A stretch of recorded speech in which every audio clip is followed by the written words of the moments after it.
Well, hey, y'all, and welcome to the Everyday Truths podcast. My name is Sherri. I'm the creator of Everyday Truths, and this is my good friend, John Pyle. Hello. He is the associate pastor at City Church in San Antonio. We worked together for almost 13 years, 12 years almost, and so we've had the opportunity to do a lot of things. Dude, so many things. Like this. I'm trying to figure out what to do with my hands. This feels very demure. Right. This feels like so demure. So very mindful. Hello.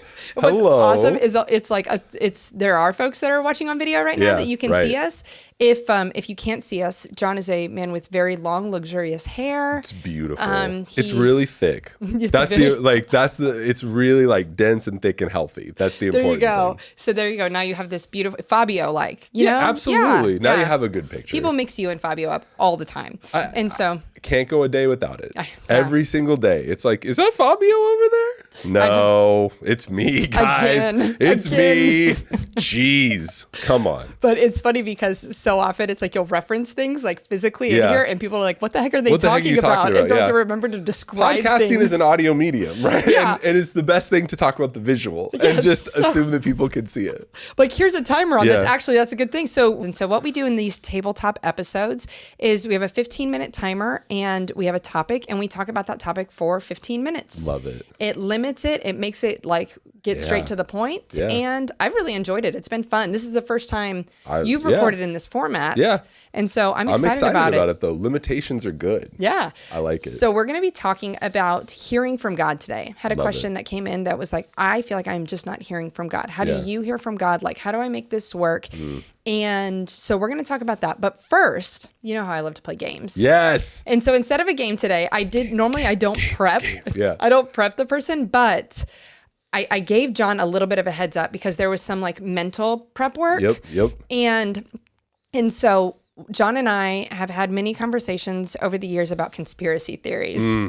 And neither one of us are big conspiracy theory people, but we really enjoy them. Yes. Not every conspiracy theory can be wrong. I heard a comedian once, what you think the government's just batting 1,000. You get, some of them are real, but we decided we were going to each bring a conspiracy theory that the other maybe hasn't heard of before and flesh it out just for fun. Just for fun. Okay. So, and maybe even try to be convincing about it. So yeah. Let's go for it. And so do you want to go first or you want me to go first? I could always go first. Go for it. Because you might have to cut the whole thing out. It might just jump up John's topic was unacceptable or it'll just be beep. It's this is real. It's real and relevant is the name of the podcast. Crooked is the sign, but today, so if you're OCD, go ahead and listen to the episode. Crooked is the sign today. Sounds like a lyric from a song of some kind. Right? Crooked is the sign today. It's definitely a rock song. It's not like a Taylor Swift. Right. No. It's exactly. This is a ballad. This is hitting hard. Oh yeah. I love it. I love it. Now I'm gonna go. A great collection of words. Okay. Here's my conspiracy theory. Here's my conspiracy theory. Smoke alarm sounds in black people's videos on social media are a CIA psyop. People are adding smoke alarm sounds to black people's videos online because that's a thing. Okay. It's a stereotype. You gotta explain the thing. There's a stereotype that if you are whether it's TikTok, Instagram, whatever, if you're watching a black creator or somebody, you could often hear a smoke alarm chirp in the background. That's become a stereotypical kind of thing. Yeah. The conspiracy theory is that's being added in post, and I've heard it formed from it's the CIA. I've also heard it definitely it's AI. These videos are being uploaded without the chirp, and the chirp comes in, and it's a psyop for that to happen. So what would be the purpose though of this? That's the part of the conspiracy. Sometimes there's a missing piece. Conspiracy theories work because it's like a math problem with too many variables. Okay. Where it's you have to solve for X, Y, and Z. A lot of them have convincing X's, Y's, but not a Z. And this one doesn't really have the Z. There's not a great Y. When I've heard it presented, it's undermining the credibility of black creators, right? Okay. Where it's the smoke, because when you hear a smoke alarm chirp, it's unprofessional. Yeah. Right? It makes you go this person doesn't have their life together. This is sad. This is ridiculous. And so I think that would probably be the only why. But yeah, that's a favorite conspiracy theory right now. I love that. Yes. I love it. Yeah. Okay. That's so good. So it's the CIA adding chirps to the background. It could be AI. Who knows? Jeff Bezos. It could be you. Elon Musk. It could be you. I don't know who's doing it. We don't know who's behind it. Well, any of those guys, they just clap and a butler comes in, like changes the battery. Do they even have smoke alarms? Do they just know? Well, they probably have some advanced fire detection system that's like elemental. It's like Neolutionism. Do they they have inside their own mind, they have a smoke detector? That's interesting. It monitors the particles in the air of like hydrogen is heating up. And they just are able to exit. Who knows? We don't know the Hey, holler at us. Jeff Bezos, come on the podcast. Bezos. Are we inviting Elon Musk on the podcast? Though, I guess just views are good. So sure. Okay, Elon, come on the podcast. We're not that far from Austin. Yes, definitely. They're definitely going to add us. Like this is happening for sure. All right, ready? I have a conspiracy theory. It's called the Rubik's Cube conspiracy theory. I can't wait to hear this one. Oh man, when I heard this, can't wait. So, some folks developed an ultralight cube. And this was the reasoning that they said. Okay, so if you've noticed, Rubik's Cubes over time have been able to be solved faster and faster and faster. Yeah. And so the theory goes, if that trend continues, eventually people are going to be able to do it in negative amounts of time. Wait, what? If it keeps coming down, right? Like the trend, it's inertia. Yeah. Like it's just an object in motion. Keep going. So the theory is that it's just going to continue back. And this is Mattel's scheme to create the first time machine type things. And so it gets better. So Mattel meticulously over the years has been creating this, setting us up for the idea of a time machine and what they plan on doing. See, this is how like the variables don't line up. Yes. So you're like, okay, sure, I get the premise. I got X, I got Y. Where's Z? And so it's so that they can go back in time and collect all the previous eras of Rubik's Cubes and come and sell them for 100% profit. Oh. It keeps getting better though. Wow. Here we go. And so when this happens and they go back and they get all of the Rubik's Cubes, they're going to bring them back. But all of a sudden, we're going to have a bunch of stuff we're not supposed to have. World's going to doggone cave in on itself. And these folks, I mean, this is the end of everything. The weight of all the Rubik's Cubes coming back. And so this is the plan of the people who want to fix it. This is a real conspiracy theory. I am not making this up. Here's what I love. This is actually two conspiracy theories because there's the Mattel conspiracy theory of they've essentially been prepping us and using us as lab rats for time travel. Yes. Solving not these you Rubik's and I, because I don't think we're ever going to be speed solvers. My hands don't work with Rubik's Cubes. I have paws. They're just like, angry. Smash. But there's people that are trying to fix it. Yes. Okay. Lay it out. So they're trying to fix this. That's why they've developed an ultralight cube. Yeah. But here's the thing. And he's like pitching it. He's like, y'all, this is why you need this ultralight cube. So this is the plan. He's like, with our ultralight cubes, we're going to solve it faster. We're going to beat them to the punch. We're going to go back. We're going to get all the Rubik's Cubes. Then we are going to go back in time to when the meteor came and killed the dinosaurs. We are going to launch them into space. The Rubik's Cubes will replace the meteor. No harm, no foul. We've gone and found a historical way to do this. So we are going to keep Mattel from getting all of the Rubik's Cubes that will obviously cause our ultimate demise. Wow. And this guy was in it, explaining it. Yeah. Like I've heard other people give commentary on it. And this just gives you a glimpse into the mind of conspiracy theorists. Here's what I love about this one. It's so complex. It's sadder if he doesn't believe it. It's so sad to create a whole conspiracy theory that you don't believe. Because if you believe it, you can at least go, okay, maybe some of the brain cells went out for a picnic, right? Like maybe there were some choices that were made that this person is not maybe all together in being able to do that. They got something together. Yeah. But the logic of the Rubik's Cube eludes me. Yeah. It might as well be magic. You have to memorize patterns. But it might as well be magic. Yeah. It's basically, you solve it through video game cheats. Like, is that what they're called? Sure. Like the cheats codes, where you push the right combination of buttons. And, that is how Rubik's Cubes are solved. It's like you have to know like the pattern. Yeah. Yeah. And you know who would say that? Somebody from Mattel. Somebody from Mattel. Big Mattel. Sherri, are you Mattel? I am. I'm trying to get. You heard it first here on the podcast. Yep. Sherri's representing Mattel and their race and go back in time and capitalize on the Rubik's Cube and collapse the fabric of the universe. There's a lot going on in that conspiracy theory. Oh man! And so if we have lost you at this point, well then be more fun because conspiracy theories are awesome. I'm going to be honest. If we've lost you at this point, what are you doing listening to this podcast? Oh gosh, it's Conspiracy theories are the best. Oh yeah. Hilarious. Once again, welcome after 6 hours of conspiracy theory. Yeah. So today, our topic is I'm not hearing from God. I want to hear from God, and I'm just not hearing.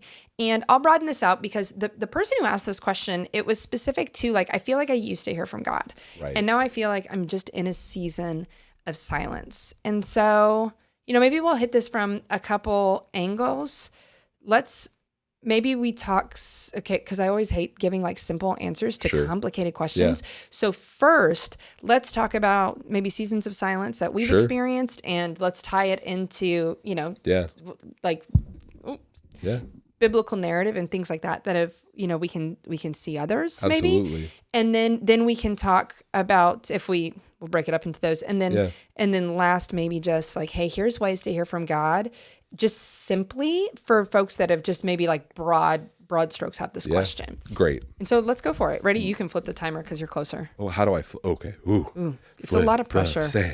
Flip the sand. You just see Jasmine in there, Aladdin trying to rescue her. All right. Oh no. 15 minutes. Okay. Ready? You go. The principle that I want to start with is the idea that as we mature and grow in faith, we can see further ahead. And my experience has been the opposite of that. Wow. The more that we mature in faith, the less we see about the future. The less we understand about some of because usually what we're asking God about is a big thing. Oh, yeah. It's not what sandwich do I order? If we're stressing about it, It's usually a big significant thing. And the way that I described it is when you become a believer, I think you get a few more steps illuminated, right? It says that God lights your steps, right? Yeah. I think you get a few more steps illuminated, but the nature of faith, as you grow in faith, you might only see one step. You might only see the next half step. And a lot of times when people are feeling like they're not hearing from God, a part of what they're talking about is wanting to see more of the picture. Yes. And wanting to get more of the thing. And sometimes God is it's just the next step. Yeah. It's not the next 4, 5, 6. And that's something I think we've talked about before. It's when you have new believers and they want to try to do everything. And they're trying to grab onto everything, trying to do everything. And I think also maybe when you're a newer believer, newer to faith, somebody that's beginning to take their faith seriously, you have images maybe of people around you who are further in your journey, who kind of maybe that illuminates what your future or what God can do in your life. And as you get further in your journey, sometimes God's leading you into the wilderness in so many ways, into a wilder place that maybe others haven't been before you as much as God hones you and hones your life and leads you towards your unique purpose. Yeah. And so early on, maybe it seems like there's a model. That if you're not reading scripture, you probably should.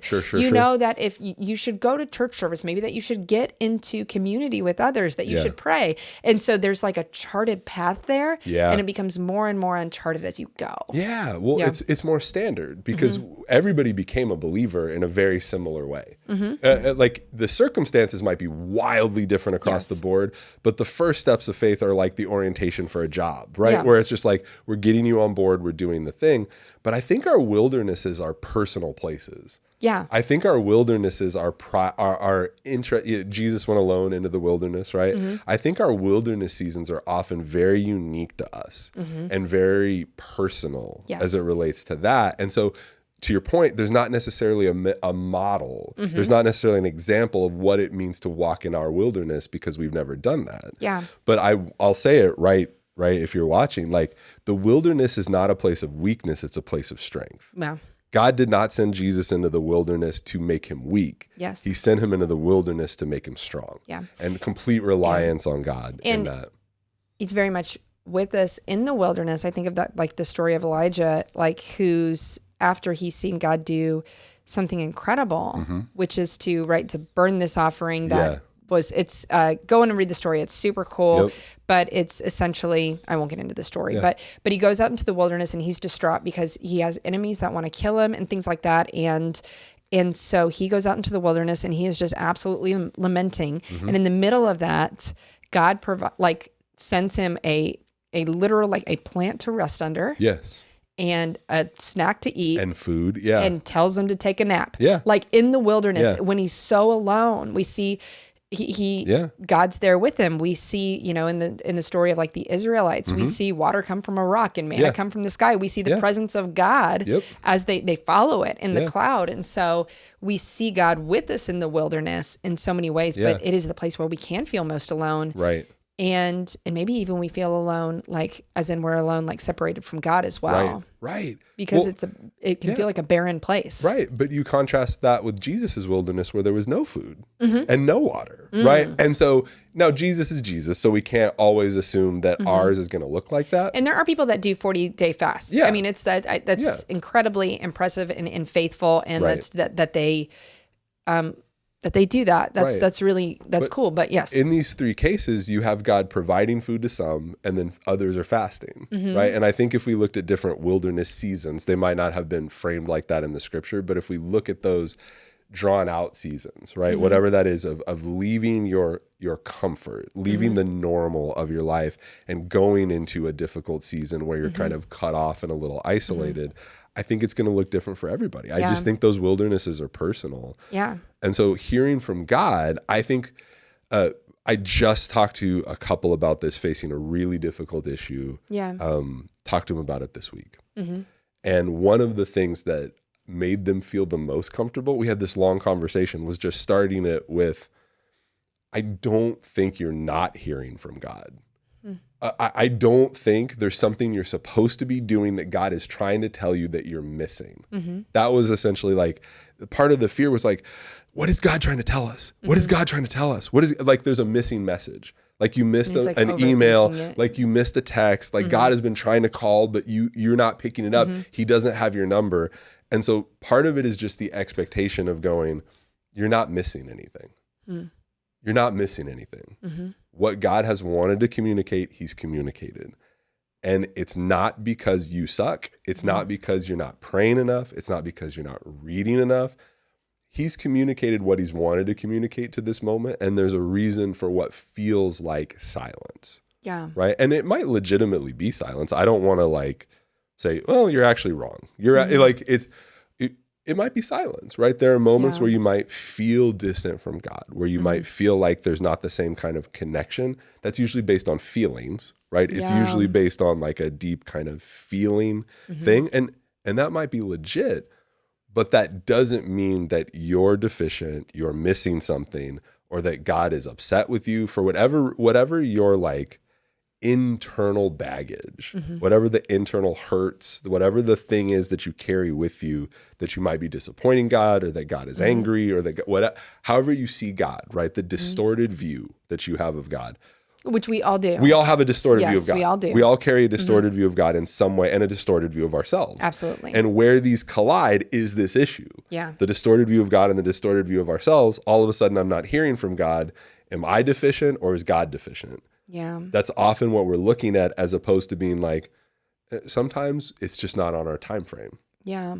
Sometimes it's just not on our time frame. And so I encourage the couple to go, there's not some word that's like tucked into a fortune cookie somewhere. You just have to go to the right restaurant. Yeah. There's not a thing that you have to do that is going to get God to speak this word. And so taking off the expectation, I've found, relieves a lot of the fear and anxiety around it, as though, because a lot of the times that people are not hearing from God, the frustration is like, have I missed it?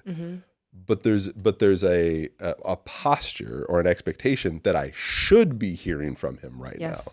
And well, I used to, or others do, or when I went through this comparison, before, when I went through this before, God spoke to me so clearly, and when I did this, right? But sometimes part of maturity is that God is going to do different things in different ways, right? We see Jesus heal people 12 different ways. Somebody touches his robe and she's healed. For another guy, he puts mud on his eyes so he can see, and he spits, right? There's another guy gets healed. Jesus doesn't even touch him. Yeah. He just does it from afar. And so there are different parts of our lives where God does it differently. Yeah. And it is for working through the distorted view of God and distorted view of ourselves in this season. Yeah, and it can feel like when we're not hearing from God, you touched on this, that like maybe we're defective or like God's forgotten us or whatever. And we can see big seasons of waiting. You talked about timelines. And, we see that from, if you look from the last chapter of the Old Testament to, the first chapter in Matthew, there's like a 400-year gap there. Huge. And the thing is, what God had for these generations next was so much bigger than can ever possibly be imagined. Yeah. But that's a long time. Like, it's like you and I, we're not going to live 400 generations years. Of people. But then I also think about the Israelites during one of their, I think it was right before the second temple was built, and they're taken captive, and God's very clear, you're going to be here for 70 years, but he tells them to thrive there. Yeah. He says, plant gardens, have children. Children. Like, and I don't want to oversimplify it to say, make the best of what you have, but it is be faithful in where you are. Yeah. And it may not look exactly like what you thought it was going to, but I do have a life for you here. Yeah. Right. And so it's difficult. And you talked about it, and it was great, that sometimes when the further we are in our journey, it's like we don't get this big roadmap in front of us. Yeah. I was talking about that with a group last night about just, you think about Abraham's story, and he went without the full picture. Yeah. Don't we want the full picture? Of course. And then in our spiritual maturity and things like that, we're like, haven't I earned the full picture? Don't I have enough faith for the full picture? But does like the blind steps not take more faith? Yeah. It takes us out of our comfort zone. Yes. It takes us out of the known. It takes us out of all of those things. It's very Frozen, the next right thing. Yeah. Frozen 2, shout out. Shout out to Frozen 2. Shout out Disney, be on our podcast. Into the unknown. Get that cleared. That was beautiful. Sorry. That was amazing. Thank you. Oh my goodness. Just an angel amongst us. With my hair, my voice is incredible. It's people are like, is that Celine Dion and Fabio in one person? It's impressive. It's I really like how you've your French accent has really settled over time too. Yeah. It's really good. The greatest singer in the world. So and so within not hearing from God, I think that you've brought up a great point. Yeah. If you don't feel like you're hearing from God, you are not defective. No. And in some ways you haven't missed anything. No. It's just not the moment where you're going to get this big image. Yeah. You also have to ask the question. I've talked to a lot of people who are like, I'm not hearing from God, but they're also not doing, we'll simplify it, their due diligence. Sure. They're not putting in the work. It's like, I'm not hearing from God. It's like, are you praying? Yeah. Are you in community where you can bring like your struggles in front of other people? A word from someone else. Yeah. Like can make a big difference. Have you taken a moment in silence? Have you stopped all the busyness in your life where you could hear God if he were speaking to you? Yes. Oh my goodness. Because you might not, it's like your kids when they don't want to get out of the pool and they keep going underwater and you keep going, hey, it's time to get, get out. And they keep going underwater. Like, don't go underwater. Yeah. Like, if you want to hear from God, you got to stay above the water, which means you got to have some distance. Yes. And what you're talking about is exactly right, because part of the process, just like a brisket cooking for 14 hours, isn't wrong in hour 9 when it's not ready. It's just being prepared. Yes. And the preparation is not on our timeline. Yeah. We live in a very instant world. And so part of the preparation is sitting in that. And letting it mold you, letting the waiting, and it feels like you can't wait a day more. You need an answer. I need something. Sitting in that is molding you in a way that you might not think. It's a perseverance that sometimes can't come. It's it's James 1:2. It's consider it all joy when you face trials of many kind, because you know that the testing of your faith produces perseverance. This season may be producing perseverance, and then it's let perseverance finish its work so you can be whole and complete, not lacking anything. There's something to, in quotations, making the best of the moment that you're in, because you're right, it is shaping you. Yeah. And it reminded me of the story of Jonah. And, we think about like two characters in quotations in the story. We think about God. Yeah. We think about Jonah. We don't think a lot about the fish, other than we're like, what the heck fish like swallowed a guy.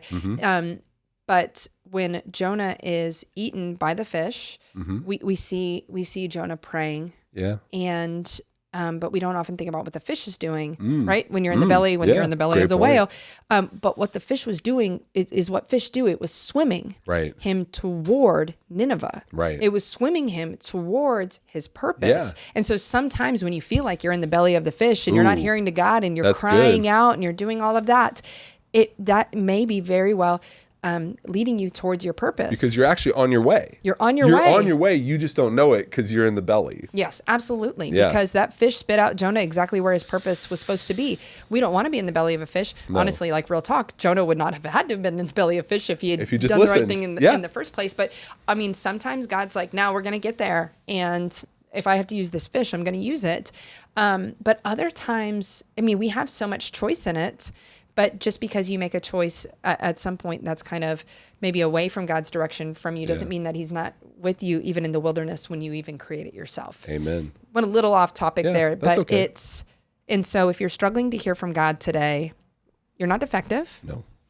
And you are being shaped in the waiting one way or another. It is going to be uncomfortable. I don't want to wait. You don't want to wait. Nobody have to wants wait. to wait. And so we have just another minute. And so really quick, for somebody that's going, wait, I've never heard from God, or how do you hear from God? Let's just give a couple practical ways that you personally, there's the, hey, pray, read your Bible, things like that. Right. But tell me, I mean, and you can still use those examples, obviously, but what would you say? First super practical thing, if you're struggling in hearing from God and you've heard from him before, what's the last thing he told you? That's one of the things that I go back to. Girl. That I go back to when somebody's struggling to hear from God. What's the last thing you know he told you? What's the last thing you know he told you? And go back to that. Are you doing that? Are you doing that? Mm-hmm. And that might, the answer might be in that. And that can sometimes be challenging. Yeah. But I don't want to do that. And he's like, there's nothing new until you do what is there. And even within that, if what God told you was like, hey, this season is over. Like it was kind of like a finality type thing and you're still waiting. And you're going, you're not hearing on God for the last thing. Can you just celebrate the fact that you were honoring and faithful in what it is that God asked you to do? Absolutely. That is so significant. Right. And you might see it differently. It's like, this is a common trope for wives.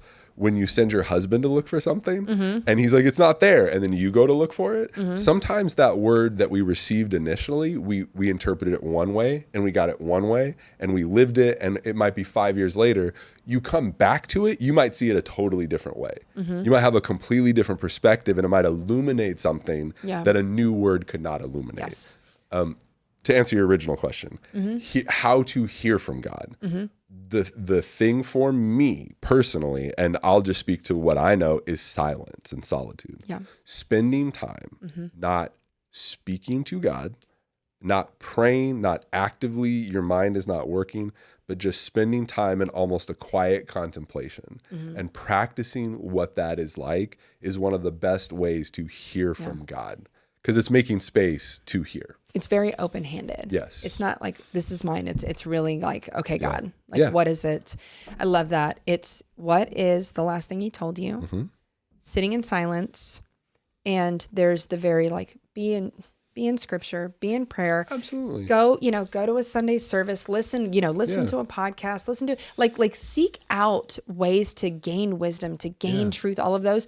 But the one I guess we can end on is community. Absolutely. You need to have good people around you that you trust, not the people that are just going to echo back to you what it is that you want to hear. Those people who will challenge, and those people maybe who are further in their journey or just have a different see the world differently than you do or whatever, and allow those people to speak into your life. Of course, have discernment. Yep. You can't take what someone else says wholesale. Right. But be in community that can come alongside you in that silence that you're in. Let them speak into it. Learn from them. Let them learn from you. And because so often when I think God's silent, it's other people that help me see what it is that I need to see. Absolutely. Well, if it's a distorted view of God and a distorted view of self, the best thing is to talk to people that know God and know you. Yeah.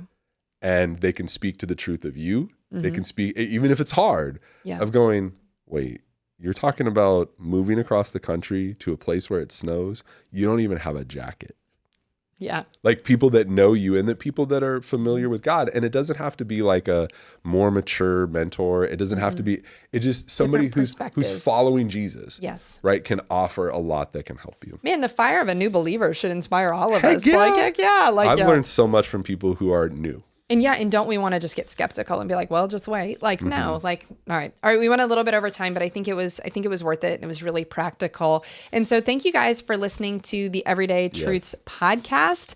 We're going to be recording another for people that are visual. Ricky Bobby. So we're actually going to be doing another episode to answer another question that is like, I know what God said, but I'm afraid, or I don't know what I should do next. And so we're going to touch on that next, because that may be the season that you're in. Right. So that'll be in an episode coming up as well. And so, so thank you guys for listening. Make sure you subscribe, you like, you follow, you share this with others that need to hear it, because if it was significant for you, it is certainly significant for someone else. And so we'll see you next time. Find one person and share it. Oh, find one person. Go do that. It can be your mom. You know, she's probably really nice. Yeah. Yeah. Just not Sherri's mom, because she listens already. Shout out Melanie. Shout out Melanie. I mean, mom. All right. Well, see you guys next time. Well, thanks for listening to the Everyday Truths podcast. If you're not already, make sure that you subscribe wherever it is that you listen to podcasts so you don't miss any of our new episodes that come out. And so we'll see you next week.